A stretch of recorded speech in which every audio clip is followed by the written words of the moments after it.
Single quote. Tetsuya. Single quote. The boy looked at the stranger, startled. No one in this city has ever seen Tetsuya. Single quote. Holding a bow, he replied. Everyone here knows him as a carpenter.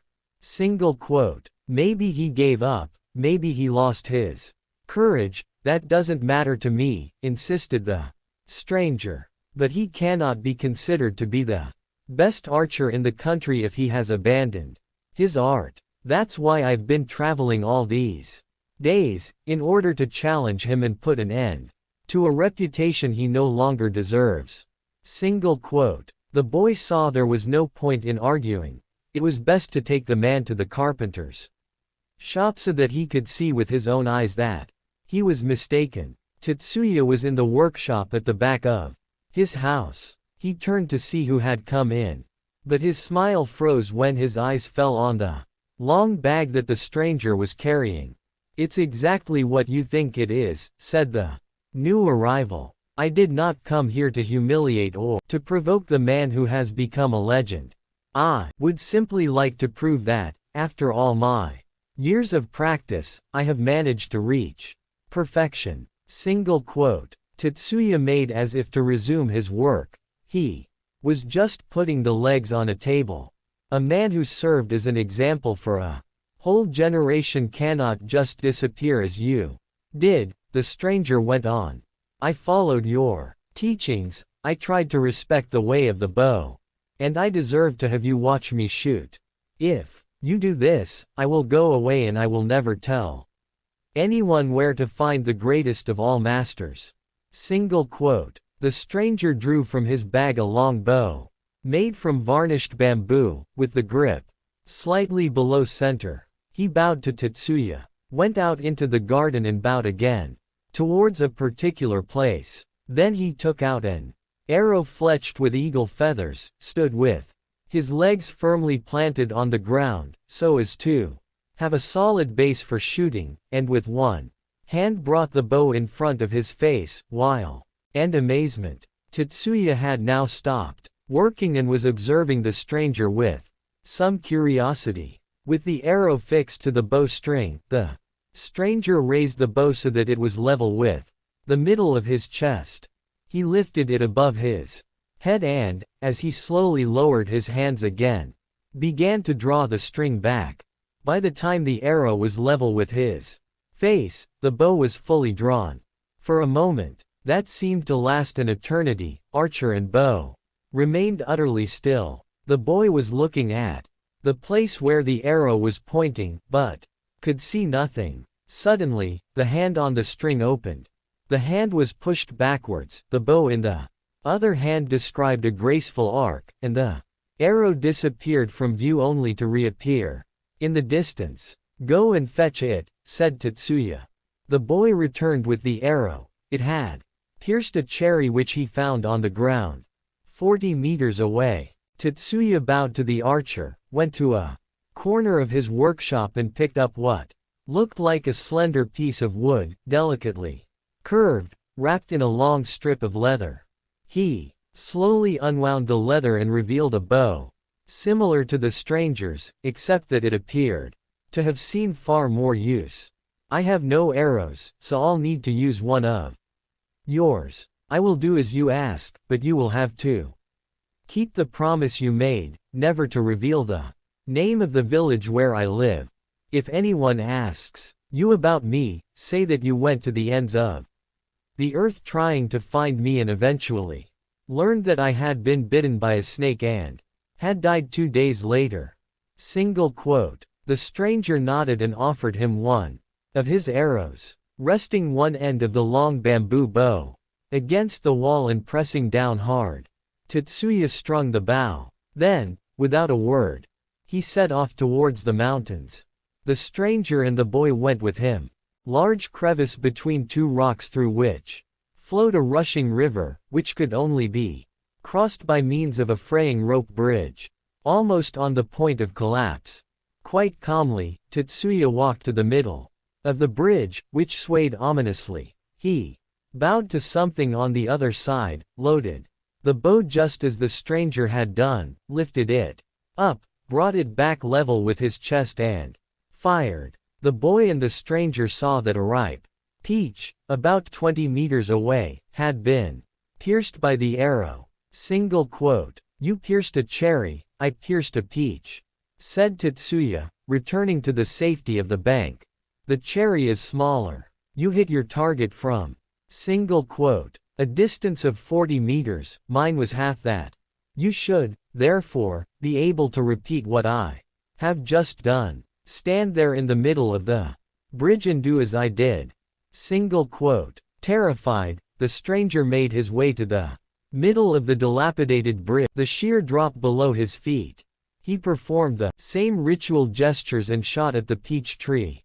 But the arrow sailed past. When he returned to the bank, he was deathly pale. You have skill, dignity and posture, said Tetsuya. You have a good grasp of technique. And you have mastered the bow, but you have not mastered your mind. You know how to shoot when all the circumstances are favorable, but if you are on dangerous ground, you cannot hit the target. The archer cannot always choose the battlefield, so start your training again and be prepared for unfavorable situations. Continue in the way of the bow, for it is a whole life's journey, but remember that a good, accurate shot is very different from one made with peace in your soul.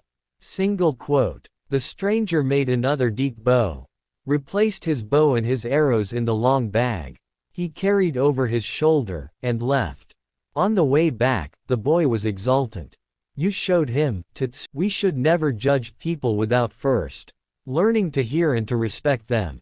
The stranger was a good man. He did not humiliate me or try to prove he was better than me, even though he may have given that impression.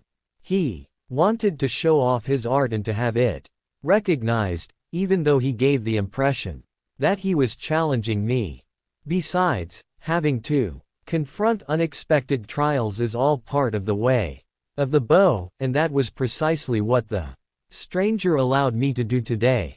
Single quote. He said that you were the best, and I didn't even know you were a master archer. So why do you work as a carpenter? Single quote. Because the way of the bow serves for everything, and my dream was to work with wood. Besides, an archer who follows the way does not need a bow or an arrow or a target. Single quote. Nothing interesting ever happens in this village, and now suddenly here I am face to face with the master of an art that no one even cares about anymore, said the boy, his eyes shining.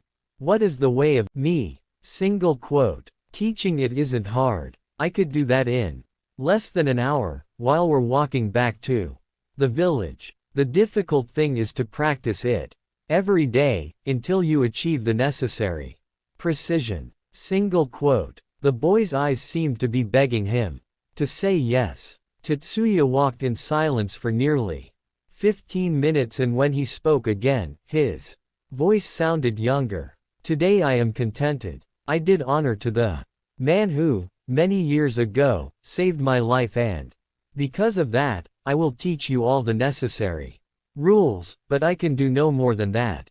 If you understand what I tell you, you can use those teachings as you wish. Now, a few minutes ago, you called me master. What is a master? I would say that he is not someone who teaches something, but someone who inspires the student to do his best to discover a knowledge he already has in his soul. Single quote. And as they came down the mountain, Tetsuya explained the way of the bow. Allies. The archer who does not share with others the joy of the bow and the arrow will never know his own qualities and defects. Therefore, before you begin anything, seek out your allies, people who are interested in what you are doing. I'm not saying, seek out other archers.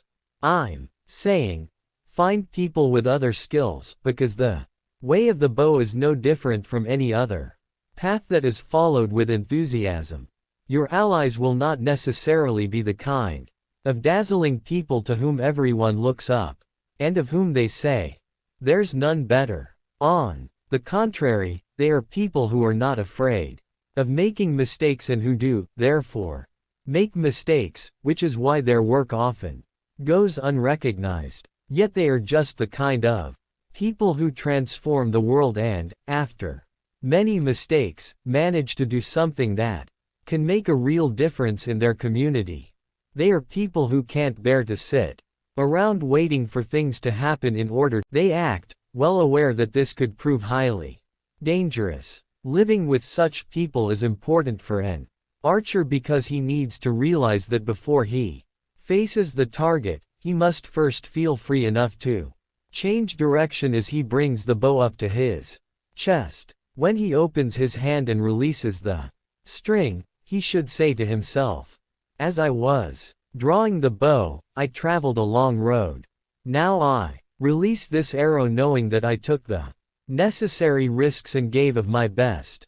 Single quote. The best allies are those who do not think like everyone else. That is why when you seek companions with whom you can share your enthusiasm for archery, trust your intuition and pay no attention to what anyone else may say.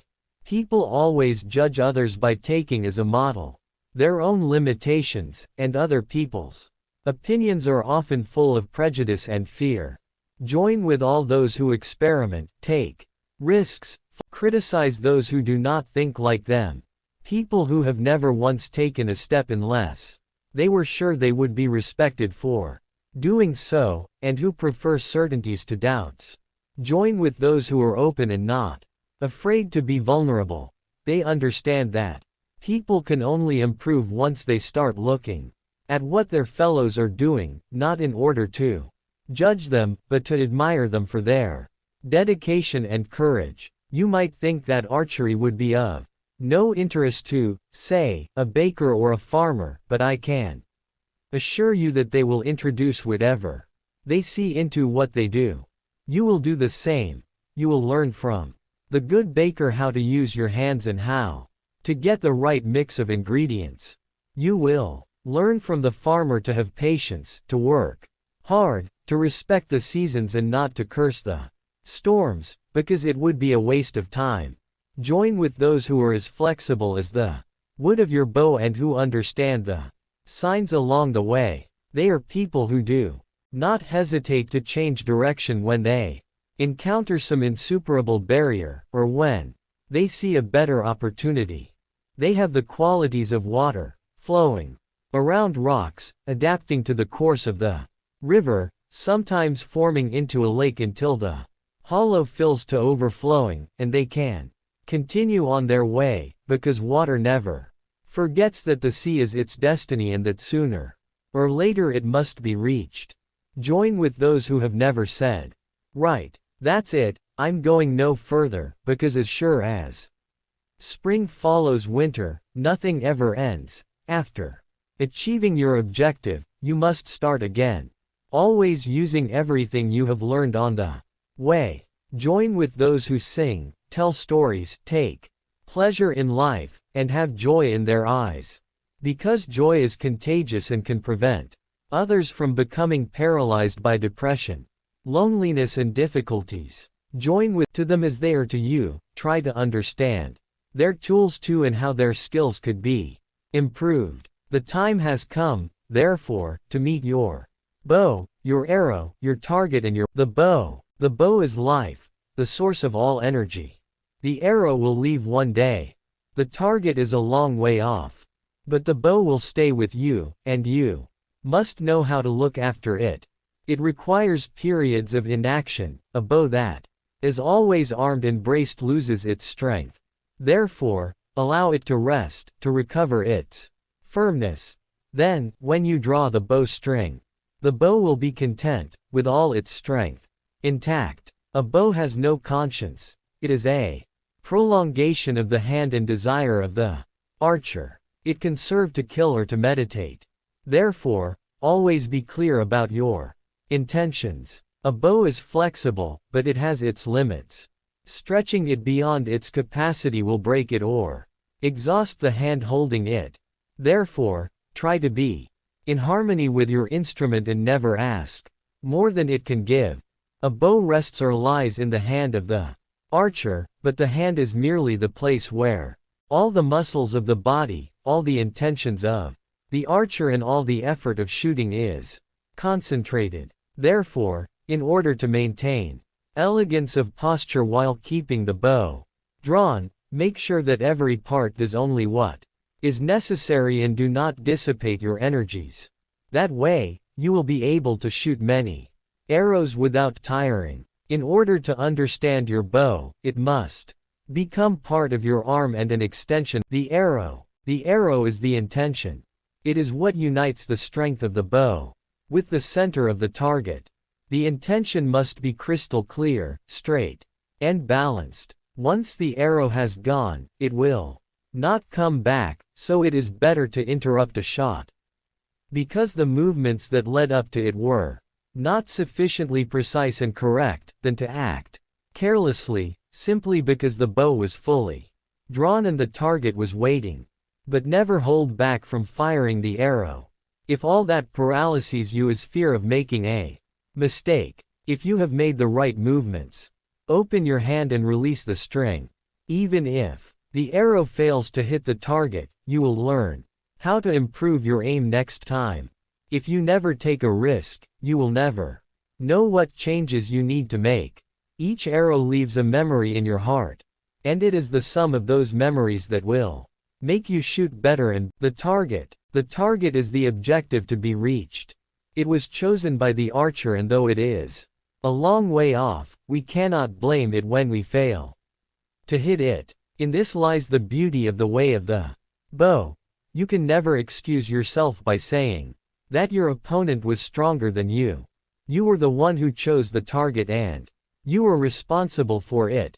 The target can be larger, smaller, to the right or the left, but you always have to stand before it, respect it and bring it closer mentally. Only when it is at the very end of your arrow should you release the bow string.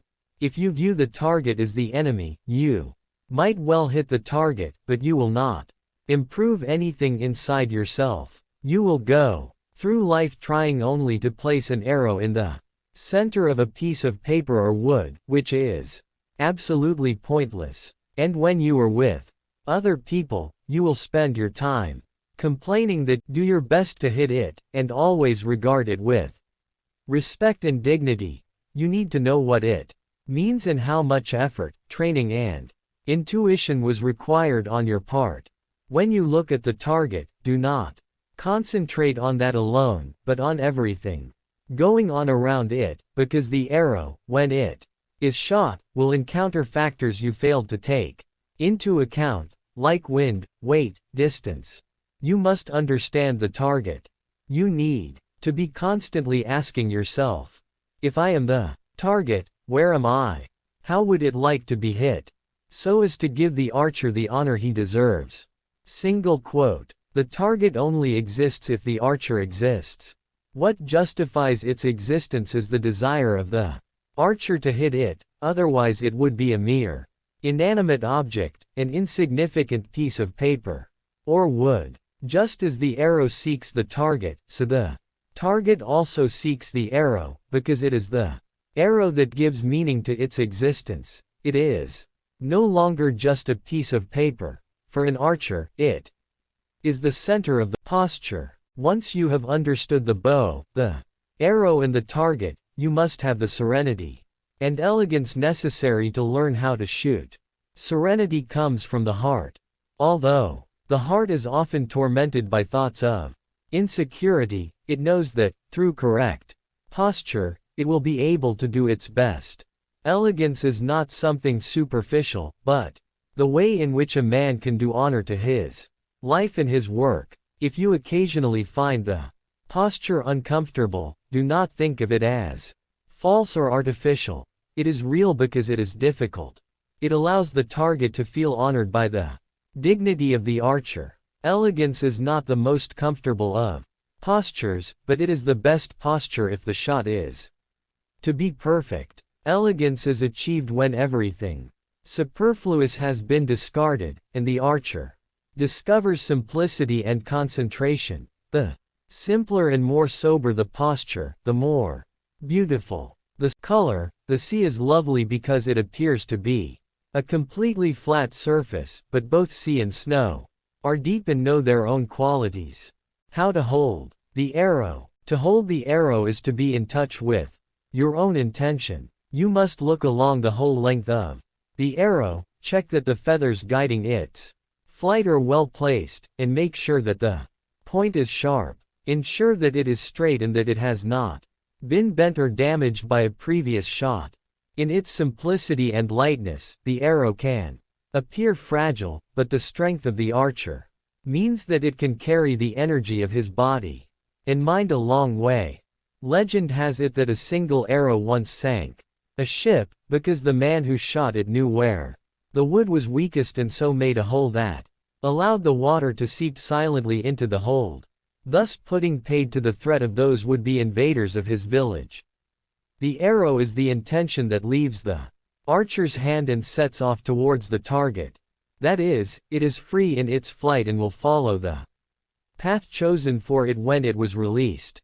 It will be affect gravity, but that is part of its trajectory. A leaf does not cease to be a leaf merely because a storm tore it from the tree. A man's intention should be perfect, straight, sharp, firm, precise. No one can stop it as it crosses the space separating. How to hold the bow. Keep calm and breathe deeply. Every movement will be noticed by your allies, who will help you if necessary. But do not forget that your opponent is watching you too, and he knows the difference between a steady hand and an unsteady one.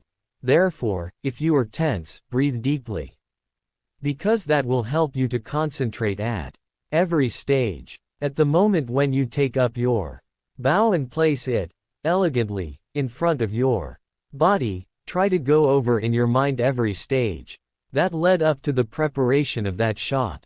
But do this without tension, because it is impossible to hold all the rules in your head, and with a tranquil mind. As you review each stage, you will see again all the most difficult moments and how you overcame them. This will give you how to draw the bow string. The bow is a musical instrument, and its sound is made manifest in the string. The bowstring is a big thing, but the arrow touches only one point on it, and all the archers' knowledge and experience should be concentrated on that one small point. If he leans slightly to the right or to the left, if that point is above or below the line of fire, he will never hit the target. Therefore, when you draw the bowstring, be like a musician playing an instrument. In music, time is more important than space. A group of notes on a line means nothing, but the person who can read what is written there can transform that line into sounds and rhythms. Just as the archer justifies the existence of the target, so the arrow justifies the existence of the bow. You can throw an arrow with your hand, but a bow without an arrow is no use at all. Therefore, when you open your arms, do not think of the arrow as the still center and that you are trying to bring the ends of bow and bowstring closer together. Touch the string delicately. Ask for its cooperation. How to look at the target. Many archers complain that, despite having practiced the art of archery for many years, they still feel their heart beating anxiously, their hands shaking, their aim failing. They need to understand that a bow or an arrow can change nothing, but that the art of archery makes our mistakes more obvious. On a day when you are out of love with life, your aim will be confused, difficult. You will find that you lack the strength to draw the string back fully, that you cannot get the bow to bend as it should. And when you see that your aim is poor, that morning, you will try to find out what could have caused such imprecision. This will mean confronting the problem that is troubling you, but which, up until then, has remained hidden. The opposite can happen too. Your aim is true, the string hums like a musical instrument. The birds are singing all around. Then you realize that you are giving of your best, carried away by how you shoot in the morning. Whether well or badly, there are many more days ahead, and each arrow is a life in itself. Use your bad moments to discover what makes you tremble. Use your good moments too. Find your road to inner peace. But do not stop either out of fear or joy. The way of the bow has no end. The moment of releasing the arrow. There are two types of shot. The first is the shot made with great precision, but without any soul. In this case, although the archer may have a great mastery of technique, he has concentrated solely on the target, and because of this he has not evolved. He has become stale, he has not managed to grow, and, one day, he will abandon the way of the bow because he finds that everything has become mere routine. The second type of shot is the one made with the soul. When the intention of the archer is transformed into the flight of the arrow, his hand opens at the right moment, the sound of the string makes the birds sing, and the gesture of shooting something over a distance provokes, paradoxically enough, a return to and an encounter with oneself. You know the effort it took to draw the bow, to breathe correctly, to concentrate on the target, to be clear about your intention, to maintain elegance. Nothing in this world stays with us for very long. At a given moment, your hand will have to open and allow your intention to follow its destiny. Therefore, the arrow must leave, however much you love all the steps that led to the elegant posture and the correct intention, and however much you admire its feathers, its point, its shape. However, it cannot leave before the archer is ready to shoot, because its flight would be too brief. It cannot leave after the exact posture and concentration have been achieved, because the body would be unable to withstand the effort, and the hand would begin to shake. It must leave at the moment when bow, archer and target are at the same point in the universe. This is called inspiration. Repetition. The gesture is the incarnation of the verb. That is, an action is a thought made manifest. A small gesture betrays us, so we must polish everything, think about details, learn the technique in such a way that it becomes intuitive. Intuition has nothing to do with routine, but with a state of mind that is beyond technique. So, after much practicing, we no longer think about the necessary movements, they become part of our own existence. But for this to happen, you must practice and repeat. And if that isn't enough, you must repeat and practice. Look at the skilled hammersmith working steel. To the untrained eye, he is merely repeating the same hammer blows. But anyone who knows the way of the bow knows that each time he lifts the hammer and brings it down, the intensity of the blow is different. The hand repeats the same gesture, but as it approaches, so it is with repetition. Although it may appear to be the same thing, it is always different. Look at the windmill. To someone who glances at its sails only once, they seem to be moving at the same speed, repeating the same movement. But those familiar with windmills know that they are controlled by the wind, and change direction is necessary. The hand of the hammersmith was trained by repeating the gesture of hammering thousands of times. The sails of the windmill can move fast when the wind blows hard and thus ensure that its gears run smoothly. The archer allows many arrows to go far beyond the target, because he knows that he will only learn the importance of bow, posture, string and target, by repeating his gestures thousands of times and by not being afraid of making mistakes. And his true allies will never criticize him. That it is the only way in which he can perfect his instinct, his hammer blow. And then comes the moment when he no longer has to think about what he is doing. From then on, the archer becomes his bow, his arrow and his target. How to observe the flight of the arrow. Once the arrow has been shot, there is nothing more the archer can do, except follow its path to the target. From that moment on, the tension required to shoot the arrow has no further reason to exist. Therefore, the archer keeps his eyes fixed on the flight of the arrow, but his heart rests And he smiles. The hand that released the bowstring is thrust back, the hand holding the bow moves forward, the archer is forced to open wide his arms and confront, chest exposed and with a sincere heart, the gaze of both allies and opponents. If he has practiced enough, if he has managed to develop his instinct, if he has maintained elegance and concentration throughout the whole process of shooting the arrow, he will, at that moment, feel the presence of the universe and will see that his action was just and deserved. Technique allows both hands to be ready, breathing to be precise, the eyes to be trained on the target. Instinct allows the moment of release to be perfect. Anyone passing nearby and seeing the archer with his arms open, his eyes following the arrow, will think that nothing is happening. But his allies know that the mind of the person who made the shot has changed dimensions, it is now in touch with the whole universe. The mind continues to work, learning all the positive things about that shot, correcting possible errors, accepting its good qualities, and waiting to see how the target reacts when it is hit. When the archer draws the bowstring, he can see the whole world in his bow. When he follows the flight of the arrow, that world grows closer to him, caresses him, and gives him a perfect sense of duty fulfilled.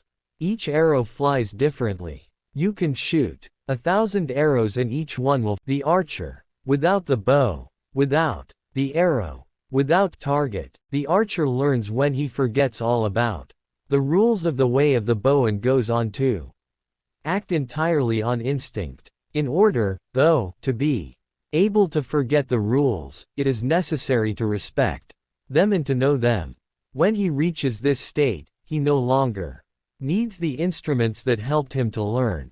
He no longer needs the bow or the arrows or the target, because the path is more important than the thing that first set him on that path.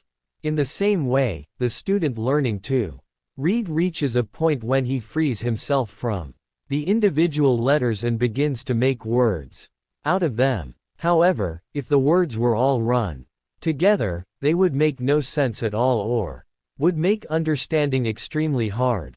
There have to be spaces between the words.